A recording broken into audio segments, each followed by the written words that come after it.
Bonjour, donc dans la vidéo d'aujourd'hui, on va continuer avec le chapitre 2, c'est la troisième et dernière partie du chapitre 2 et on va parler de l'ingénierie sociale. Donc l'ingénierie sociale est une technique de manipulation qui exploite l'erreur humaine dans le but d'obtenir des informations confidentielles, un accès ou des biens de valeur. Et le cycle, en fait, d'une attaque d'ingénierie sociale va être le suivant. Il va y avoir d'abord une partie de préparation où l'attaquant va d'abord collecter des informations au sujet de la victime ou de sa cible ou d'un groupe dont la victime est membre.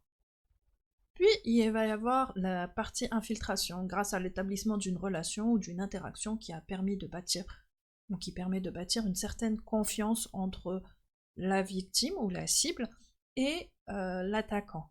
Ensuite, on va avoir l'exploitation de la victime. Une fois que l'attaquant a acquis la confiance de sa victime et identifié ses faiblesses pour passer à l'attaque. Et enfin, l'abandon une fois que l'utilisateur a réalisé l'action souhaitée. Donc, en fait, il va y avoir plusieurs techniques de manipulation psychologique, puisque l'auteur d'une attaque par ingénierie sociale va exploiter sa confiance et ses capacités de persuasion.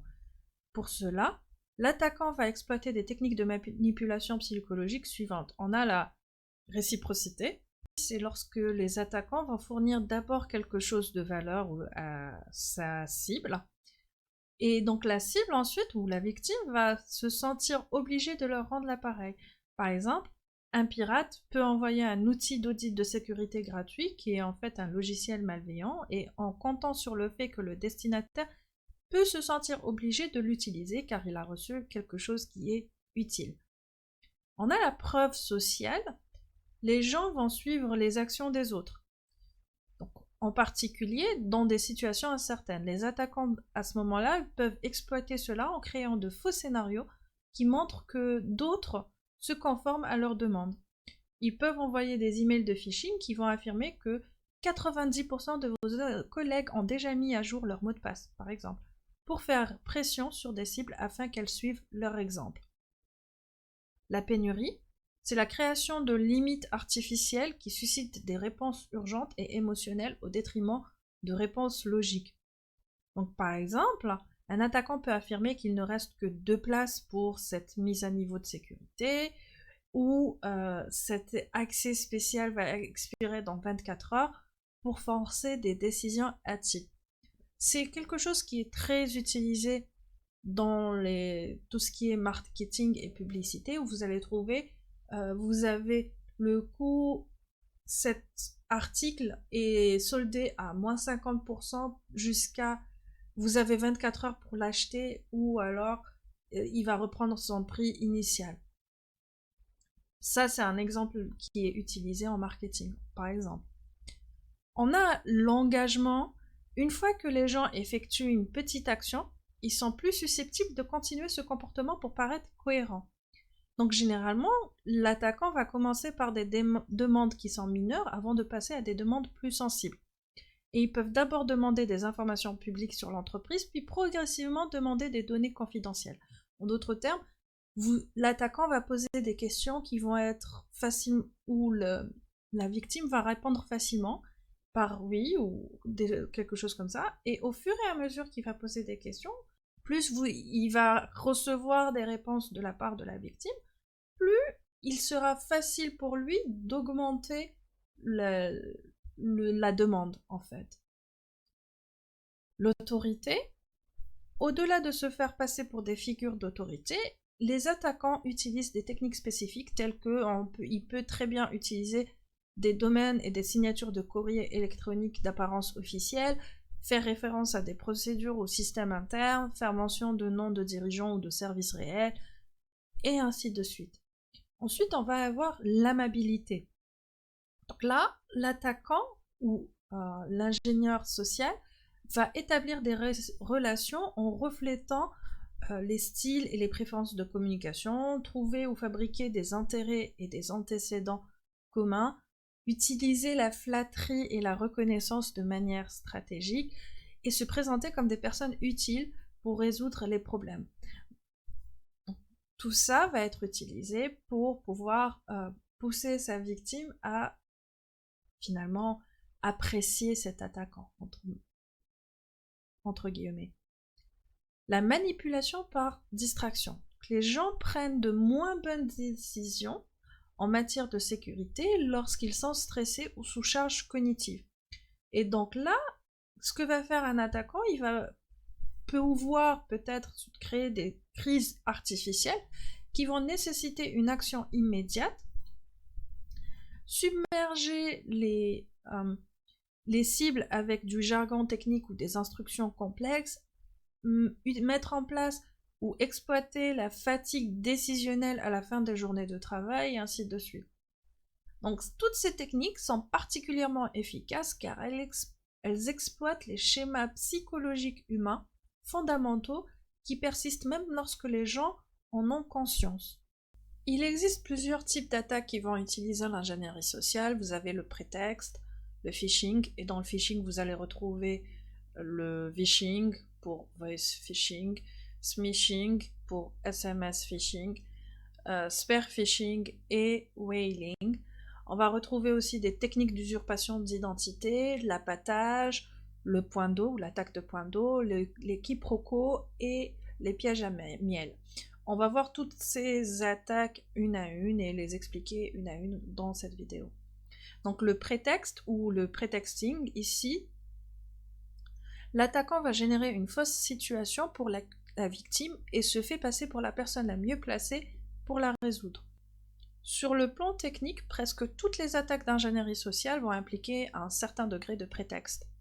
Alors très souvent, et c'est un peu ironique, l'escroc va prétendre que la victime a été touchée par une violation de la sécurité, puis il propose de régler le problème si elle lui fournit des informations importantes sur son compte ou si elle prend le contrôle de son ordinateur ou de son appareil. On va avoir le phishing ou le hameçonnage. Il va reposer sur des messages numériques ou vocaux qui visent à manipuler les destinataires pour les amener à partager des informations sensibles, télécharger des malwares, transférer de l'argent ou des actifs à des personnes mal intentionnées, et j'en passe. Alors, le phishing est un type de phishing qui va utiliser la voix par appel téléphonique par exemple. Et le smishing est un hameçonnage qui va utiliser les SMS. Ensuite, on va avoir le spear phishing, ou appelé aussi le harponnage. Il va viser des individus précis qui ont généralement un accès privilégié aux informations des utilisateurs, au réseau informatique et au fonds de l'entreprise. Les attaquants effectuent des recherches sur la cible, souvent sur LinkedIn, Facebook, Twitter, etc., et tous les autres réseaux sociaux auxquels on peut penser, en vue d'élaborer un message qui semble provenir d'une personne que la cible connaît et en qui elle a confiance, et qui fait référence à des situations qui lui sont familières. La chasse à la baleine ou le whaling, ici c'est un type de phishing ciblé qui vise une personne haut placée. Je peux prendre par exemple le cas de la compromission de messagerie d'entreprise. Les pirates informatiques vont utiliser des identifiants compromis pour envoyer des messages électroniques à partir de la véritable messagerie d'une personnalité, ce qui va rendre l'escroquerie encore plus difficile à détecter, par exemple. Ensuite, on va avoir l'appâtage ou le baiting. Donc, cette technique consiste à leurrer les victimes pour qu'elles donnent sciemment ou non les informations sensibles ou téléchargent du code malveillant en les tentant avec une offre alléchante ou un objet de valeur. Par exemple, l'arnaque du prince nigérian, c'est une des arnaques qui est probablement la plus connue de cette technique d'ingénierie sociale, où vous aviez quelqu'un qui se fait passer pour un prince nigérian dans un email et qui va dire voilà, j'ai reçu tant de millions d'euros ou de dollars en héritage, mais pour pouvoir accéder à mon héritage, j'ai besoin de temps. Voudriez-vous bien me transférer telle somme pour pouvoir payer les frais de notaire ou un truc dans le genre, et je vous enverrai 50 000 euros ou 100 000 euros, par exemple. Vous avez aussi, on a d'autres formes de baiting, comme la clé USB infectée qui est laissée dans un endroit public. Alors, certains malfaiteurs vont juste laisser une clé USB infectée par des logiciels malveillants à la disposition de n'importe du public et qui va généralement, les gens, qu'est-ce qu'ils ont tendance à faire quand ils voient une clé USB? Ils vont la prendre et la plugger dans un ordinateur qui leur appartient pour voir peut-être retrouver des informations qui leur permettraient de savoir à qui appartient le flash disk, par exemple. Et ça, ou plutôt cette technique, c'était l'une des techniques qui a été utilisée par le vers Stuxnet quand ils ont essayé d'avoir comme cible le programme nucléaire iranien, hein, et Stuxnet est un vers, hein, donc un malware, qui a été développé par les États-Unis et Israël, hein, comme étant une arme cybernétique. Ensuite, on va avoir le tailgating ou le talonnage. Donc le tailgating est une technique utilisée pour accéder à des zones sécurisées. L'attaquant ici va suivre une personne à travers une porte à son insu ou non. Et par exemple, un employé peut très bien tenir la porte pour quelqu'un qui se débat avec un colis lourd. Ensuite, on va avoir l'attaque du point d'eau. En fait, le nom de cette attaque est inspiré de l'expression somebody poisoned the watering hole. Donc quelqu'un a contaminé le point d'eau. Et les attaquants ici vont injecter du code malveillant dans une page web légitime fréquentée par leur cible. Cette technique va permettre tout un éventail de violations, depuis le vol d'identifiants jusqu'au téléchargement furtif de ransomware. L'idée derrière c'est quoi? C'est que, par exemple, si un attaquant va avoir pour cible une certaine entreprise qui va travailler dans l'oil and gas, donc dans la pétrochimie, il sait que cette entreprise a tendance à acheter ou se fournir auprès d'une autre entreprise en particulier. Et quand l'attaquant va essayer d'attaquer cette entreprise, il n'arrive pas à l'attaquer parce que sa sécurité est bonne ou un truc dans le genre. Mais il arrive à attaquer le site web qui est utilisé par le fournisseur. Et donc, en attaquant cette page web, qu'est-ce qu'il va faire? Il va introduire du code malveillant dans la page web pour que quand les employés de l'entreprise cible, donc de l'entreprise de pétrochimie, vont accéder au site web de leur fournisseur, il va y avoir téléchargement de ce code malveillant et exécution de ce code malveillant. Donc ça, c'est ce qu'on veut dire par là. On va avoir aussi l'attaque du quiproquo. Donc dans cette attaque, l'attaquant va faire croire qu'il offre quelque chose à sa victime en échange d'informations ou d'une action spécifique. Donc en fait, les attaques de type quiproquo consistent à faire miroiter aux victimes un bien ou un service intéressant en échange de leurs informations confidentielles. Par exemple, l'attaquant peut se faire passer pour quelqu'un qui travaille pour le support technique et convaincre la cible de télécharger un logiciel ou de saisir des commandes. On peut aussi citer un autre type d'exemple, les faux prix de concours ou des récompenses de fidélité qui sont en apparence anodines, où on vous dit merci pour votre paiement, nous avons un cadeau pour vous, par exemple, et j'en passe.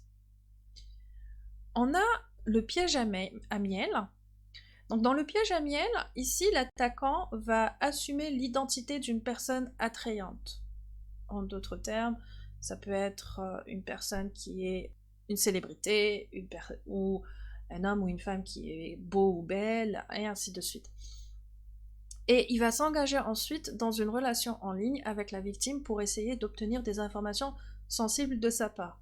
Récemment, je crois, au courant de l'année dernière, il y a eu quelqu'un qui s'est fait passer pour Brad Pitt, si je me rappelle bien, et qui a fait soutirer de l'argent à une victime, plusieurs milliers, voire centaines, je crois que c'est arrivé à $100 000 ou quelque chose dans ce style, que sa victime lui a envoyé au fur et à mesure.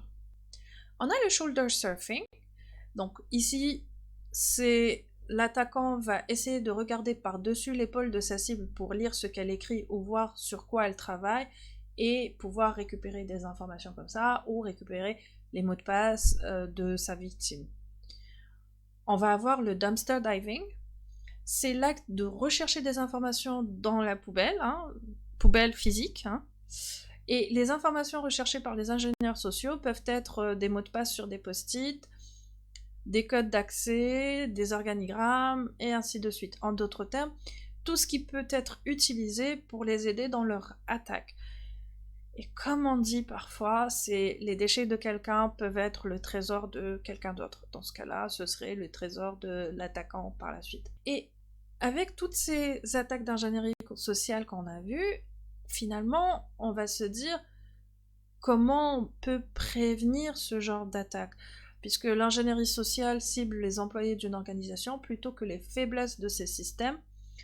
Une organisation peut se protéger contre les attaques par ingénierie sociale en formant les employés. Donc les attaques par ingénierie sociale sont conçues pour tromper la cible visée. Et donc former les employés à identifier des techniques courantes d'ingénierie sociale et à y répondre correctement permet de réduire le risque qu'ils tombent dans le piège. Mettre en place le principe de moindre privilège. Donc les attaques par ingénierie sociale vont cibler généralement les informations d'identification de l'utilisateur qui peuvent être utilisées dans des attaques ultérieures. Et donc le fait de restreindre l'accès des utilisateurs va limiter les dommages qui peuvent être causés par ces informations d'identification. Alors pour information, au cas où vous n'en avez pas entendu parler auparavant, le principe du moindre privilège, c'est le fait de ne donner aux utilisateurs que les droits nécessaires pour qu'ils puissent faire leur travail. Ni plus, ni moins. La séparation des tâches, donc la responsabilité des processus critiques, comme le virement électronique, par exemple, doit être répartie entre plusieurs parties. Ça va permettre de s'assurer qu'un employé ne peut être piégé ou contraint par un pirate à effectuer ses actions. Un exemple, vous avez dû voir dans des films de type vol de banque ou autre, où on vous dit je ne peux pas ouvrir le coffre tout seul. Voilà. On doit être deux personnes bien particulières pour pouvoir ouvrir le coffre en entier, le coffre-fort de la banque. Et donc, s'il n'y a qu'une seule de ces personnes, eh ben, on ne peut pas ouvrir le coffre-fort. Et donc, on va limiter la possibilité à ce genre de voleur de récupérer le magot qu'il y a dans le coffre-fort, par exemple. On a les solutions anti-hameçonnage. On a vu le phishing, en fait, c'est l'une des formes les plus courantes d'ingénierie sociale, et les solutions anti-hameçonnage, comme par exemple l'analyse de courrier électronique, va permettre d'identifier et de bloquer les courriers malveillants qui parviennent dans les boîtes de réception des utilisateurs. Alors, ce ne sont pas des solutions qui sont à 100% fiables, mais ils vont diminuer de beaucoup les emails de phishing qu'ils pourraient recevoir, entre autres. On a l'authentification à multifacteur, ou MFA. L'authentification multifacteur va rendre plus difficile l'utilisation par un attaquant, un pirate informatique, d'utiliser les informations d'identification compromises par l'ingénierie sociale, puisque en plus de l'identifiant et le mot de passe, il va devoir avoir accès à l'autre facteur qui est utilisé. Si vous vous rappelez dans la vidéo, quand on a parlé dans le chapitre 1, on avait parlé des différents types d'authentification, et donc si on a une authentification qui va se baser sur les mots de passe, on va avoir un deuxième facteur où ça va être par exemple une application d'authentification, par exemple Google Authenticator ou bien Microsoft Authenticator, qui vont vous fournir des chiffres bien particuliers que vous pouvez utiliser pour vous authentifier. Utilisation de mots de passe forts et d'un gestionnaire de mots de passe.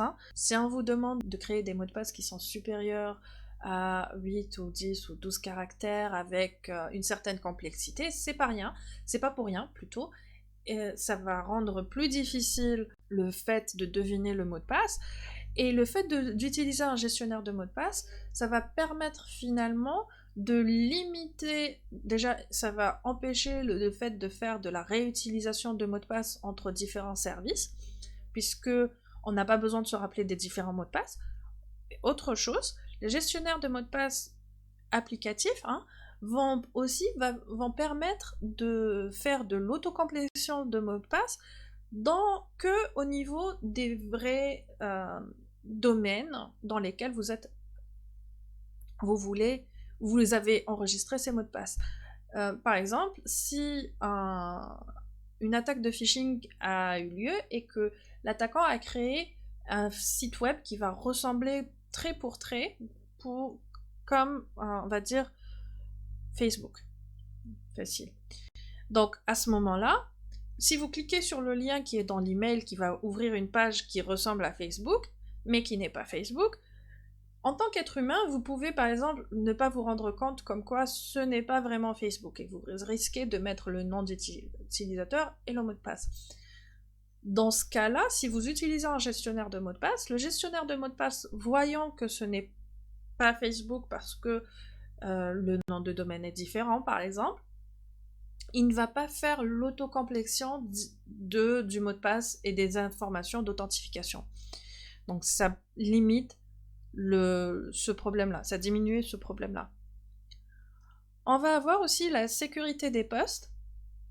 L'ingénierie sociale est couramment utilisée pour diffuser des logiciels malveillants dans les systèmes cibles, et donc les solutions de sécurité des postes, antivirus, IDS, IPS, EDR, etc., bon, il y a plein de choses qui existent, vont limiter les impacts négatifs de ce genre d'attaque.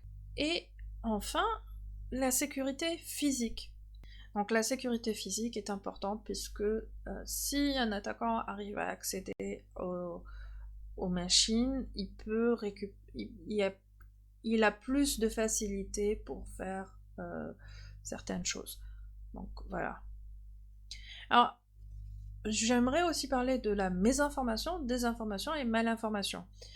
Alors la mésinformation désigne le fait de diffuser de la fausse information sans avoir de mauvaises intentions. Donc la personne qui est en train de diffuser la fausse information ne sait pas que c'est une fausse information et il la diffuse de manière sans être mal intentionné en fait.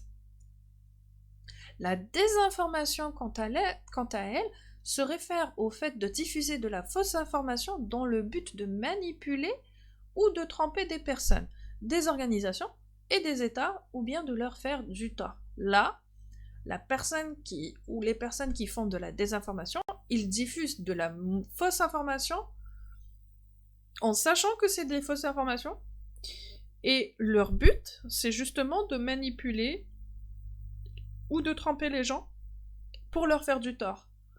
Et la malinformation consiste à diffuser de l'information qui, elle, repose sur un fait, mais qui va être souvent exagérée de façon à tromper ou même à causer des préjudices. Chaque année, l'économie mondiale est privée de milliards de dollars à cause de mésinformation, désinformation et malinformation. Donc la mésinformation, désinformation et malinformation fragilisent la confiance du public dans les institutions et peuvent même mettre en péril la démocratie en période électorale. L'un des exemples qui a eu lieu, c'est la manipulation qui a été faite lors des élections de 2016 aux États-Unis au niveau de Facebook pour pousser les gens à élire le président qui a eu lieu en 2016. Par exemple, un autre exemple plus récent, lors des élections électorales américaines de 2020, où le président, l'actuel président des États-Unis, donc Trump, avant les élections, il a menti en disant comme quoi les immigrants haïtiens tuaient les chats et les chiens pour les manger, ce qui était complètement faux. Et les gens qui vivaient dans les communautés où il y avait ces migrants haïtiens le disaient très bien, mais bon, personne ne va les écouter parce que vous avez en parallèle Trump qui disait ça, mais aussi une base de racisme qu'il y a derrière, par exemple. Les nouvelles technologies comme l'apprentissage automatique, le traitement automatique des langues et les réseaux d'amplification sont utilisés pour discréditer de l'information factuelle. Et l'intelligence artificielle